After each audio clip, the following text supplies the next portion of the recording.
हाय दोस्तों, very very good morning. चाहिए आज का टॉपिक जो है क्या लेके आए हैं हम दोस्तों, क्षेत्रमिति पढ़ेंगे। UP police constable, UP police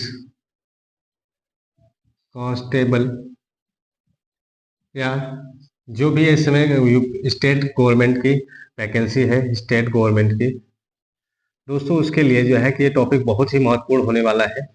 क्या कि क्षेत्रमिति। देखिए दोस्तों, बच्चों को एग्जाम में बहुत प्रॉब्लम होती है, उसी को देखते हुए जो है कि हम लेके आए हैं क्या, क्षेत्रमिति, मेंसुरेशन, क्षेत्रमिति दोस्तों, क्षेत्रमिति। तो क्षेत्रमिति में हम क्या पढ़ेंगे दोस्तों। देखिए क्षेत्रमिति में बहुत सारी चीजें होती हैं। क्षेत्रमिति को जो है कि हम मेंसुरेशन को मेंसुरेशन को दो भागों में बांटते हैं। किसमें? दो भागों में। एक होता है 2D, 2D, दूसरा होता है 3D। ऐसा शेप जिसमें 2 डायमेंशन हो, यानी लंबाई और चौड़ाई हो। क्या हो? लंबाई और चौड़ाई हो, या लंबाई हो, ऊंचाई हो, या ऊंचाई हो चौड़ाई हो। मतलब केवल 2 डायमेंशन हो, ऊंचाई हो और चौड़ाई हो, केवल 2 डायमेंशन अवेलेबल हो तो उसे कहते हैं 2D। दोस्तों यहाँ पे लंबाई चौड़ाई ऊंचाई तीनों अवेलेबल होते हैं, लंबाई चौड़ाई ऊंचाई तीनों अवेलेबल होते हैं, इसलिए इसको 3D कहा जाता है। इसके शेप कुछ इस तरह से आते हैं, जैसे आयत हो गया, वर्ग हो गया, सर्किल हो गए। ये सब क्या होते हैं? 2D होते हैं दोस्तों। और इसमें क्या है? क्यूब एंड क्यूबाइड, क्यूब हो गया, क्यूबाइड हो गए। तो इन सभी को हम पढ़ने वाले हैं दोस्तों। ये 2 वीडियो की सीरीज में जाएगा दोस्तों, एक एक करके आप पढ़ लेंगे तो आपकी जो है कि कांस्टेबल पुलिस की जो है कि कोई भी क्वेश्चन नहीं छूटने वाला है दोस्तों। इट्स माय गारंटी दोस्तों। आप इसको जो है कि बहुत ध्यान दे के पढ़िए। इस शेप को देखिए, इन सब शेपों को क्या कहते हैं? ये बेलन हो गया, बेलन हो गया, शंकु हो गया, ये सब जो शेप होते हैं वो क्या कहलाते हैं? 3D कहलाते हैं दोस्तों। इसमें 3 डायमेंशन होते हैं, ठीक है। जिनमें वॉल्यूम निकले, आयतन निकले, उसे 3D कहते हैं। जिसमें एरिया, क्षेत्रफल निकले, उसे क्या कहते हैं? 2D कहते हैं दोस्तों। तो यहाँ तक बातें आपको समझ में आ गई होंगी दोस्तों। आइए चलते हैं, हम शुरुआत करते हैं पहले 2D से। 2D से शुरुआत करेंगे दोस्तों। हाँ, तो देखते हैं 2D में क्या है। पहला हम देखेंगे दोस्तों आयत। क्या देखेंगे? आयत, आयत, रेक्टेंगल इसको बोलते हैं। क्या बोलते हैं? रेक्टेंगल। और रेक्टेंगल में क्या होते हैं? हमने बताया है, पहले ही बताया, 2D में एक लंबाई होती है, दूसरी क्या होती है? चौड़ाई होती है दोस्तों। देखिए, यदि इसका लेंथ क्या हो? L हो, इसका लेंथ L हो और इसकी चौड़ाई क्या हो? B हो। दोस्तों ध्यान से देखेंगे, लंबाई क्या हो? L हो, चौड़ाई B हो, तो हम क्या करेंगे दोस्तों? तो आयत का जो परिमाप होता है, फार्मूला लिखेंगे आयत का परिमाप। दोस्तों बहुत ध्यान से इस चीजों को सीखेंगे।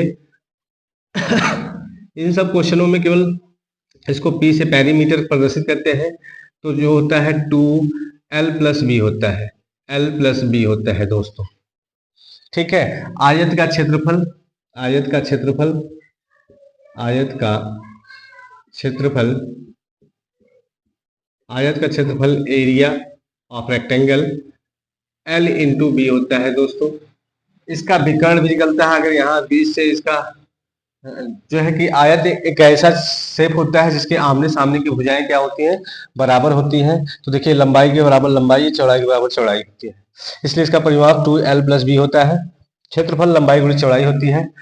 आयत का, आयत का विकर्ण, आयत का विकर्ण, इसको डायगोनल कहते हैं दोस्तों। डायगोनल बराबर होता है √L का स्क्वायर प्लस का B का स्क्वायर दोस्तों। दोस्तों देखिए, इन 3 फार्मूलों को प्रयोग करके रेक्टेंगल के किसी भी क्वेश्चन को हम सॉल्व कर पाते हैं। तो इसमें कुछ और भी चीजें होती हैं, जैसे किसी रेक्टेंगल में कह देगा, कोई रेक्टेंगल है जिसकी लंबाई L है और चौड़ाई क्या है? B है। दोस्तों इसमें काटे गए वृत्तों की संख्या, इससे वृत्त काट लिए जाते हैं, कहते हैं वृत्तों की संख्या क्या होगी? अगर कई वृत्त काट लिए जाए इसमें से, तो उन वृत्तों की संख्या कहता है कितने सेंटीमीटर के वृत्त काटे जाते हैं, n सेंटीमीटर के या r सेंटीमीटर के जो है वृत्त काटे जाते हैं, तो उनमें वृत्तों की संख्या क्या होगी। तो किसी वृत्त में काटे गए वृत्तों की संख्या क्या होगी, वृत्त में किसी आयत में कटे वृत्त की संख्या निकालने के लिए हम क्या करते हैं दोस्तों, जो आयत की लंबाई होती है, लंबाई में इसके रेडियस से, देखिए इसके रेडियस से हम क्या करते हैं, डिवाइड कर लेते हैं दोस्तों। या दोस्तों ध्यान समझिएगा इस क्वेश्चन को, अभी हम इस पे क्वेश्चन भी लेके आएंगे कैसे हम करते हैं, वृत्तों की संख्या निकालते हैं। इसकी त्रिज्या से हम क्या कर लेते हैं दोस्तों, भाग कर लेते हैं दोस्तों। जस्ट ए मिनट, क्वेश्चन लेके आएंगे तभी आपको समझ में आएगा दोस्तों, जो है कि कैसे क्वेश्चन कैसे निकाला जाता है दोस्तों। देखिए दोस्तों क्या कह रहा है, आयत से कटे वृत्तों की संख्या निकालने के लिए हम क्या करते हैं, यहाँ पे देखिए इनके जो है कि जो व्यास होते हैं L/D इंटू B/D का मल्टीप्लाई कर लेते हैं, यानी लंबाई में व्यास का भाग देते हैं वृत्त के व्यास से, और चौड़ाई में भी वृत्त के व्यास से हम क्या कर लेते हैं, भाग दे देते हैं। तो जितना देखिए क्या कहेगा, जितना नंबर ऑफ वृत्त की संख्या आएगी वही होगा, ये फार्मूला। अब देखिए relation between the area, perimeter and diagonal, इसमें क्या रिलेशन होता है दोस्तों, उसको भी देखेंगे। रिलेशन क्या होता है, तो होता है पेरीमीटर का स्क्वायर, क्या होता है, पेरीमीटर का स्क्वायर इक्वल टू 4 डायगोनल का स्क्वायर प्लस 8a, यही रिलेशन होता है। देखिए ये फार्मूला आपके लिए बहुत इंपॉर्टेंट है। कॉम्पिटिटिव एग्जाम में, किसी भी एग्जाम में एक क्वेश्चन ऐसा आ जाता है जिसमें एरिया और डायगोनल दिया जाता है, पेरीमीटर पूछता है, डायरेक्ट फार्मूला लगाइए, डायरेक्ट आंसर लाइए दोस्तों। आगे हम कुछ क्वेश्चंस देखेंगे आयत से रिलेटेड, जो है कि तेजी से देख लिया जाए कि क्या क्वेश्चन है आयत से रिलेटेड। हम एक बुक ले लेते हैं, बुक से क्वेश्चन को कराते हैं दोस्तों, और तेजी से क्वेश्चन को करते चलते हैं दोस्तों। तो देखिए फार्मूला आपके सामने है, आयत से रिलेटेड सभी फार्मूलाज जो है हमने लिख दिया है दोस्तों, इसको आप स्क्रीनशॉट ले लें और फिर हम आगे बढ़ते हैं दोस्तों। ऐसे ही एक सीरीज चलेगी, 2 से 3 वीडियो में हम पूरा जो है कि क्षेत्रमिति आपको पढ़ा देंगे दोस्तों। आप इसके लिए बेनिश्चिंत होकर पुलिस कांस्टेबल की तैयारी करते रहिए। देखिए दोस्तों क्या है कि किसी भी कंपटीशन की तैयारी के लिए हम पेशेंस रखते हैं, और जहां से अच्छा से अच्छा कंटेंट मिले वहां हम लग जाते हैं। देखिए हम जो है कि हमारा अनुभव रहा है कि हम जानते हैं कि क्या कंपटीशन में आता है, कैसे आता है, तो आपको जरूर यहाँ से कंटेंट बहुत अच्छा मिलेगा। आप बेफिक्र होकर यहाँ पे पढ़िए, मैथ के कंटेंट तो पूछिए मत। आइए देखते हैं हम रेक्टेंगल के कुछ क्वेश्चंस दोस्तों। फार्मूला आपने देख लिया। क्वेश्चंस, पहला क्वेश्चन है, कह रहा है एक आयत की लंबाई और चौड़ाई क्रमशः, कह रहा है, पहला क्वेश्चन देख लेते हैं दोस्तों। एक आयत की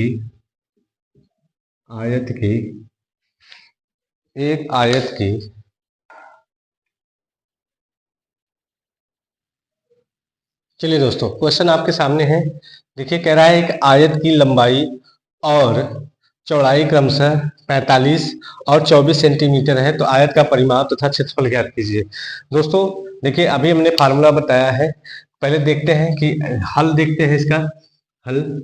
देखिए L लंबाई कितना दिया है, 45 सेंटीमीटर। दोस्तों एग्जाम में जस्ट मिनट में करेंगे, जस्ट सेकंड में करेंगे दोस्तों, यहाँ सीखने के लिए हम उसको बढ़िया से लिखते हैं, जानने के लिए। ठीक है दोस्तों, लंबाई दे दिया इतना सेंटीमीटर और चौड़ाई दे दिया कितना, इतना सेंटीमीटर। तो कह रहा है कि पेरीमीटर P बराबर होता है 2L + B। क्या करेंगे, 2L 45 प्लस का क्या 24 कर लेंगे, तो 2 × 5 × 9 4 2 6 69, 2 9 18, 2 6 12 13 138 सेंटीमीटर होगा दोस्तों। देखिए दोनों 18 के 8 में 1 12 13 ये हो गया। लेकिन क्षेत्रफल भी पूछ रहा है दोस्तों, तो एरिया बराबर होता है क्या, L × B। तो कर लेंगे दोस्तों, 45 × 24, 24 × 5 120, 120 12 कैरी 24 चौका 96, 96 कितना 108 आंसर, यानी 1080 सेंटीमीटर स्क्वायर दोस्तों। 24 × 5 120, 0 12 कैरी 24 चौका 96 12 कितना 108। दोस्तों। तो ये रहा आपका जो है कि पहला क्वेश्चन।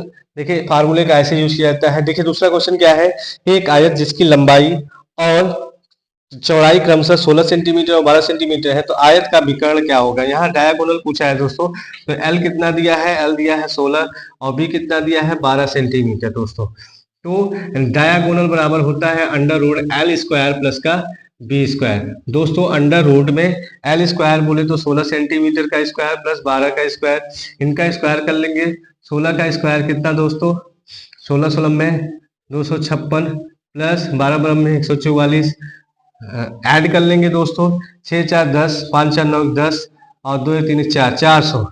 इसका क्यूब रूट निकालेंगे, 20 सेंटीमीटर होता है दोस्तों विकर्ण। देखिए कितना अच्छा, कितने आसानी से क्वेश्चन को कर पा रहे हैं दोस्तों। ऐसे ही कुछ क्वेश्चन और देखते हैं दोस्तों, आइए देखते हैं।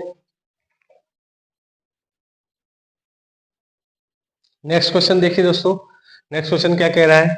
देखिए ऐसे किसी प्रकार के जो है कहना है, और भी बहुत सारे क्वेश्चन आपको लेके आएंगे दोस्तों। देखिए नेक्स्ट क्वेश्चन क्या कह रहा है, एक आयताकार कागज की लंबाई और चौड़ाई क्रमशः 12 सेंटीमीटर और 8 सेंटीमीटर है। इस कागज के 2 सेंटीमीटर त्रिज्या वाले अधिकतम कितने वृत्त काटे जा सकते हैं। कंपटीशन एग्जाम में कई बार आया है दोस्तों, कई बार। ध्यान से समझ लीजिए इस क्वेश्चन को कि देखिए यहाँ क्या कह रहा है कि जो है कि वृत्त आयत है, आयत में वृत्त काटे जा रहे हैं। मैंने इसका फार्मूला बता दिया है दोस्तों, ध्यान समझिए। लंबाई कितना दिया है 12 सेंटीमीटर है और चौड़ाई कितना दिया है 8 सेंटीमीटर दोस्तों। अब देखिए इसका जो त्रिज्या दिया है आर बराबर दिया है 2 सेंटीमीटर। हम जानते हैं व्यास क्या होता है, डी बराबर होता है 2r, यानी 4 सेंटीमीटर इसका जो है कि व्यास होगा। ठीक है दोस्तों, तो हम फार्मूला लगा देते हैं सीधे, number of circle l by d into n b by d. दोस्तों यही फार्मूला हमने बता रखा है। हमने कहा है कि देखिए कैसे सॉल्व करते हैं, ये सीखेंगे तभी आएगा दोस्तों।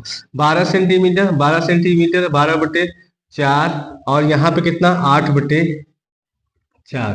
दोस्तों अभी इसमें मैं एक क्वेश्चन और बताने वाला हूँ, इसमें एक कॉन्सेप्ट छिपा हुआ है, उसको भी आपको पता चलेगा। देखिए 4 तिहाइयां 12, 4 दूनी 8, 2 तिहाई कुल 6 वृत्त काटे जाएंगे दोस्तों। अधिकतम कुल कितने वृत्त काटे जाएंगे, कुल 6 वृत्त। देखिए कितना आसान क्वेश्चन है।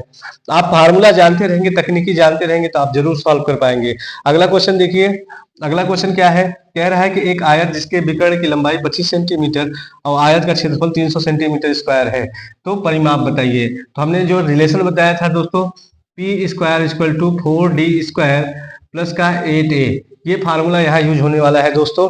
क्या क्या दिया है, विकर्ण दिया है, डी की वैल्यू दिया है 25 सेंटीमीटर और क्या दिया है, एरिया दिया है कितना 300 सेंटीमीटर स्क्वायर। रख देते हैं दोस्तों, पेरीमीटर स्क्वायर इक्वल टू हो जाएगा 4 इंटू डी का स्क्वायर बोले तो 25 का स्क्वायर प्लस 8 इंटू 300। दोस्तों सॉल्व कर लेते हैं। पी स्क्वायर इक्वल टू हो जाएगा 25 25 नब्बे 625 प्लस का यहाँ पे 2400। दोस्तों इसको और हल कर लेते हैं, एक स्टेप आगे जाके क्या करेंगे, p की वैल्यू निकालना है तो p बराबर अंडर रूट में हो जाएगा। देखिए 625 चौका 625 दूना 1250, 1250 दूना 2500। देखिए 2500 हो जाएगा प्लस 2400 कितना हो जाएगा 4900, और 4900 कितने का स्क्वायर है दोस्तों, 70 का स्क्वायर, 70 सेंटीमीटर क्या हो जाएगा, इसका परिमाप हो जाएगा दोस्तों। तो है ना लाजवाब फार्मूला दोस्तों। ये रिलेशन काफी बार एग्जाम में पूछे गए हैं, आप इसको बहुत विशेष ध्यान देकर सीख लीजिए। चलिए और कुछ क्वेश्चन हम लेके आते हैं दोस्तों, और कुछ भी बातें करते हैं। देखिए इसी क्वेश्चन को हम थोड़ा सा बदल देते हैं दोस्तों, आप स्वयं देखिए इसमें आप क्या कर सकते हैं। यहाँ पे मैं लंबाई और चौड़ाई को थोड़ा सा एक्सचेंज करता हूँ और वृत्त की त्रिज्या उतनी ही रहने देता हूँ। देखिए दोस्तों मैंने क्या दिया कि जो है लंबाई 25 सेंटीमीटर और चौड़ाई 16 सेंटीमीटर, 25 सेंटीमीटर और चौड़ाई 16 सेंटीमीटर दोस्तों। अब 2 सेंटीमीटर त्रिज्या वाले कितने अधिकतम वृत्त काटे जा सकते हैं, तो पहले त्रिज्या से हम क्या निकाल लेंगे, वृत्त का व्यास। r बराबर क्या हो जाएगा d, और d बराबर हो जाएगा 2 इंटू 2, यानी 4 सेंटीमीटर का वृत्त काटना है। और हमको फार्मूला पता है, number of circle equal to l by d into b by d. दोस्तों रख लेंगे, l कितना है 25/4। अब आप कहेंगे सर ये तो जो है डिविजिबल है ही नहीं, तो जितना तक डिवीजन जाए उतना तक, यही लॉजिक मैंने कहा कि इसमें एक लॉजिक है, उसको भी सीखना है। कभी कभी नंबर्स नहीं करते हैं तो हम क्या करेंगे, तो 4 6 के 24, 6 बार ज्यादा 6 ही लेंगे, पूर्ण संख्या लेंगे, क्योंकि किसी वृत्त को आधा नहीं काटा जाएगा, जब भी काटा जाएगा पूर्ण काटा जाएगा, इसलिए पूर्ण संख्या लेंगे। वृत्त हमेशा पूर्ण काटा के निकाला जाता है दोस्तों। 4 चौके 16, देखिए कुल कितने, 4 6 के 24 वृत्त काटे जाएंगे अधिकतम दोस्तों। तो देखिए अभी ये क्वेश्चंस, और भी क्वेश्चन लेके आते हैं आपको। नेक्स्ट क्वेश्चन देखते हैं दोस्तों क्या है। चलिए दोस्तों नेक्स्ट क्वेश्चन देखिए, कह रहा है किसी आयत की लंबाई और चौड़ाई, देखिए किसी आयत की लंबाई उसकी चौड़ाई का 1/5 गुना है। यदि आयत का क्षेत्रफल 864 सेंटीमीटर स्क्वायर है तो आयत का परिमाप ज्ञात कीजिए। पहले हम लिखेंगे L इन बी। देखिए लंबाई क्या है, चौड़ाई का कितना है, माना चौड़ाई, मान लेते चौड़ाई x है, तो चौड़ाई का 1/5 गुना क्या है, लंबाई है। और क्षेत्रफल दे दिया है, हम जानते हैं एरिया बराबर होता है L इंटू बी। तो एरिया दिया है कितना, 864। दोस्तों बहुत आसान है क्वेश्चन को सॉल्व करना, 1.5 x इंटू एक्स। ठीक है दोस्तों, आइए देखते हैं सॉल्व करके क्या कहेंगे। 1.5 और गुणे एक्स स्क्वायर इक्वल टू 864। दोस्तों देखिए इसको हम थोड़ा सा सॉल्व कर लेते हैं, हल कर लेते हैं। इसको क्या लिख सकते हैं, 3/2, ये 1.5 है तो इसको 3/2 लिख सकते हैं। X square 864। देखिए दोस्तों आपको कितना टेक्निक पता है, कैसे सॉल्व करेंगे। 3 से इसको काटते हैं, 3 दूना 6, 3 बचे 15, और ये 3 से कटने वाला नहीं है दोस्तों, क्या कट जाएगा देखते हैं। 3 दूना 6, 2 बचा, और 3 सत्ते 21 है, 3 अट्ठे 24, 3 अट्ठे 24। देखिए 3 दूना 6, 2 बचा 26, 3 अट्ठे 24, 3 2 बचा 3 अट्ठे 24, और एक्स स्क्वायर बराबर 288 गुणे 2। देखिए यहाँ से 2 से गुणा कर देंगे, 2 अट्ठे 16, 2 अट्ठे 16 7 7 2 4 576। एक्स स्क्वायर बराबर आ गया 576। कितने का स्क्वायर, देखिए दोस्तों आपको 30 तक स्क्वायर भी याद होना चाहिए। 24 का स्क्वायर 576 होता है, तो यक्स अंडर रूट 576, और यक्स बराबर क्या आ जाएगा, 24 सेंटीमीटर। इसका जो है कि क्या आ जाएगा, चौड़ाई आ जाएगी और लंबाई आ जाएगी। तो इसका परिमाप निकाल लेंगे। परिमाप क्या होता है, पेरीमीटर बराबर होता है L two L plus B. देखिए दोस्तों इसको मुजवानी कर सकते हैं आप, लेकिन यहाँ सीखने के लिए आपको करना पड़ेगा। 2, अब देखिए ये 24 आया है, और 24 प्लस, अब क्या रखेंगे दोस्तों, देखिए 3/2 गुणे 24, ये हो जाएगा 12, 36। दोस्तों कितना आसान है दोस्तों सॉल्व करना। 36 और 24, 6 4 10, 2 5 60, कितना 2 गुणे कितना, 6 4 10 के 0, हाथ में 1, 3 2 5 1 6 60, 120 सेंटीमीटर इसका क्या आ गया दोस्तों, क्या आ गया, परिमाप आ गया। जो पूछा था दोस्तों उसको निकालने के लिए पहले लंबाई चौड़ाई निकालते हैं, फिर इसके बाद निकालते हैं। ये क्वेश्चन एग्जाम में बहुत बार पूछा गया है, कई बार एग्जामों में आए हुए क्वेश्चन हम लेके आए हैं। चलिए देखिए दोस्तों अगला क्वेश्चन का हल ध्यान से देखेंगे। देखिए सभी फार्मूलों का प्रयोग मैंने बता दिया है, कैसे कैसे करना है। जितने भी फार्मूले थे सबके फार्मूले ने क्वेश्चन बताया है, आप उसको रिवीजन कर लें। बस आपको कॉन्सेप्ट सीखना है दोस्तों, क्वेश्चन एग्जाम में कुछ भी आ सकता है। एक आयत जिसके परिमाप पी दिया है 34 सेंटीमीटर, जैसे ही जो दिया है अच्छा विकर्ण की लंबाई डी दिया है कितना, 13 सेंटीमीटर। कह रहा है आयत का क्षेत्रफल, हम फिर वही formula, perimeter square equal to 4d का स्क्वायर प्लस का 8a। दोस्तों इसका बहुत ही लाजवाब यूज है, हो सकता है एग्जाम में आपकी यही क्वेश्चन आ जाए। 34 का स्क्वायर दोस्तों इक्वल टू 4d, डी बोले तो 13 का स्क्वायर दोस्तों प्लस का 8a। हमको एरिया निकालना है। 34 का स्क्वायर 4 चौके 16, 3 त्रिका 9, 0 9, 3 चौके 12, 12 24, 6 5 9 2 11 56, 56 दोस्तों, और 13 क्रम में 169, 169 चौका 4 9 36, 3 4 24, 3 27, 3 2 4 क्या 4 2 6, 676। उधर जाके माइनस होगा 676 इक्वल टू 8a। दोस्तों एरिया निकालना है। 6 गए 0, 8 7 15, 10 में से 6 गए 4, 480, 8a बराबर कितना आ जाएगा, 480 बटे 8, 8 6 48, 60 सेंटीमीटर स्क्वायर आया दोस्तों। तो वीडियो कैसा लगा दोस्तों। देखिए दोस्तों हमने सारे फार्मूले पे क्वेश्चन आपको सॉल्व करके बता दिए हैं, और कॉन्सेप्ट हमने सिखा दिया है दोस्तों, आपको एग्जाम में बहुत हेल्पफुल होने वाले हैं। वीडियो कैसा लगा दोस्तों, ज़्यादा से ज़्यादा अपने दोस्तों को शेयर करें दोस्तों, और सब्सक्राइब करें चैनल को। Thanks for watching. धन्यवाद। चैनल को सब्सक्राइब करके बेल आइकन जो है ज़रूर प्रेस कर लें, ताकि सबसे पहले वीडियो आपको देखने को मिले दोस्तों। और हम पूरी यूपी पुलिस कांस्टेबल की तैयारी पूरी कराएंगे। मैथमेटिक्स, रीजनिंग, कंप्यूटर अवेयरनेस, सारी चीज़ें मैं जो है वीडियो अपलोड कर रहा हूँ दोस्तों। आप 10 मिनट देंगे तो आपको बहुत हेल्पफुल होगा। थैंक यू, धन्यवाद।